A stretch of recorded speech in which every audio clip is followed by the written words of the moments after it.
Welcome to the musculoskeletal and connective tissue lectures. I'll warn you ahead of time, this chapter covers a wide range of topics really quickly. While there's some high-yield topics covered here, many are really fact-based and don't require as much conceptual understanding as they do just rote repetition. We'll try to provide as many memory aids as we can, and some pictures to help make this easier, and we'll also indicate specifically which facts are likely to be higher yield than others.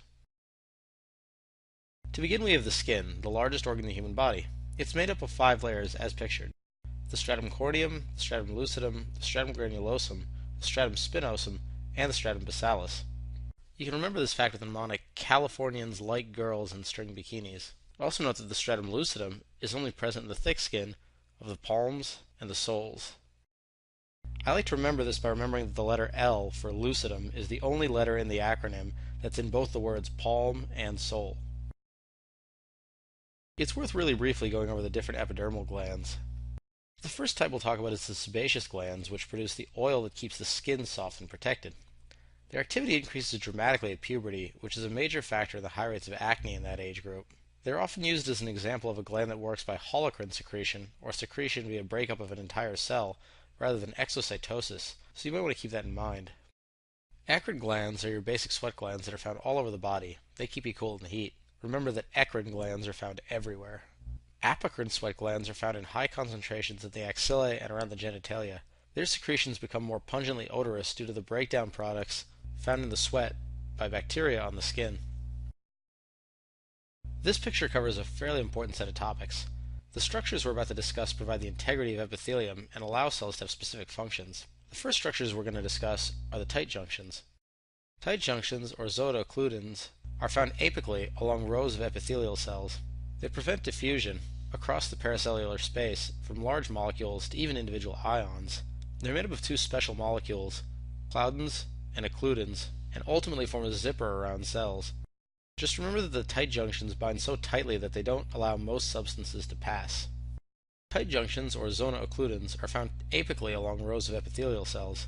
They prevent diffusion across the paracellular space from large molecules to even individual ions. They're made up of 2 special molecules, claudins and occludens, and ultimately form a zipper around the cell. Just remember that tight junctions bind so tightly they don't allow most substances to pass. The next structure is the zona adherens, or intermediate junction. This surrounds the perimeter just below the tight junctions. The functional proteins that form these intermediate junctions are called cadherins, that attach to the intracellular actin molecules which normally function in the cell's own cytological skeleton. One interesting fact about cadherins is that they rely on calcium, hence the name, which is derived from the phrase calcium-dependent adhering protein. So if you ever can't remember what ion is important in their function, just remember it's in the name. Next we have the macula adherens, which are also known more commonly as desmosomes or spot junctions. Again, there's a functional clue in the name. Desmo comes from the Greek word for bond. Anyway, unlike the junctions we discussed before, these are really small, discrete sites of attachment, much like a drop of glue.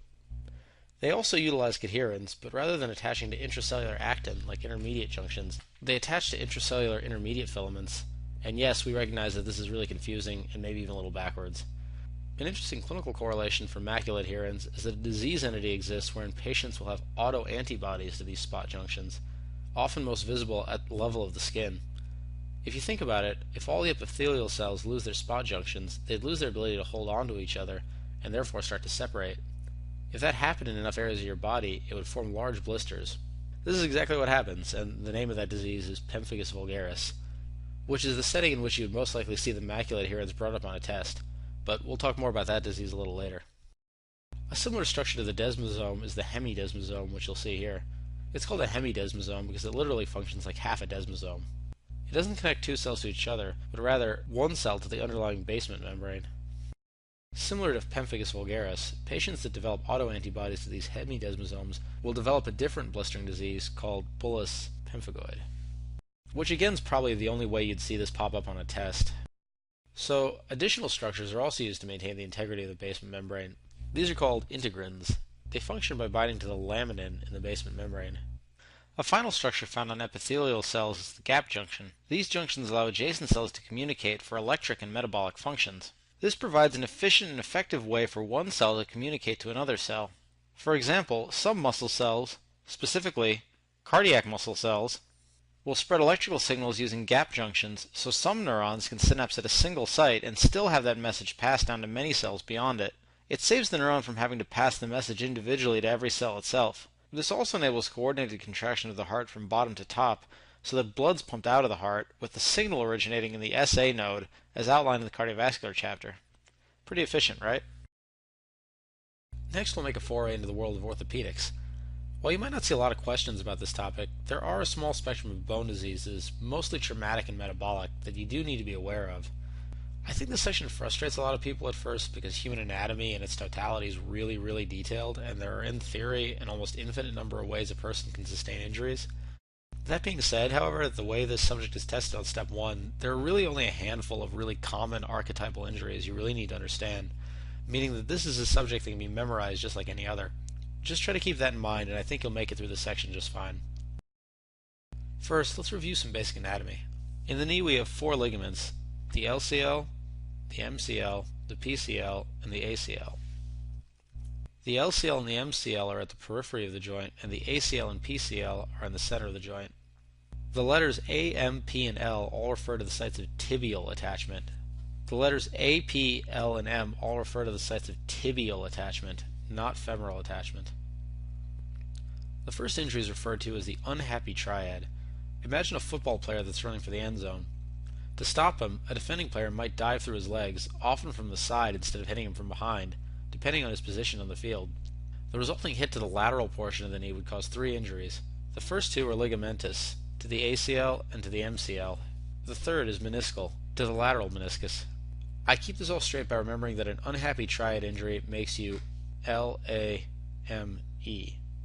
Lame for lateral meniscus, and also L for lateral meniscus, A for ACL, and M for MCL. A lateral knee injury in a sport is probably the most common way it's presented in question stems. In certain clinical vignettes about orthopedic trauma, your only clues to certain injuries might be abnormal physical exam signs. There are 2 commonly discussed ones you'll want to know for the boards. The first is the positive anterior drawer sign, which indicates a torn ACL. This occurs because the tibia is now able to freely move anteriorly along a fixed femur. Remember that the A or P in ACL or PCL is the same as the direction in which the tibia can freely move when it's injured. For example, if you have an ACL injury, you'll notice that on physical exam, the tibia can be translated anteriorly, or toward you, the examiner, farther than normal. The second sign is abnormal passive abduction. If you think about it mechanically, abduction at the knee joint is minimized by a strong ligamentous attachment between the tibia and the femur, the MCL. If the MCL is torn, these 2 bones could be passively abducted abnormally, leading to a higher clinical suspicion for an MCL injury. In this case, the M or the L in MCL or LCL is the opposite of the direction the tibia can freely move when it's injured, meaning that if you have an MCL injury, you should be able to shift the tibia in which direction?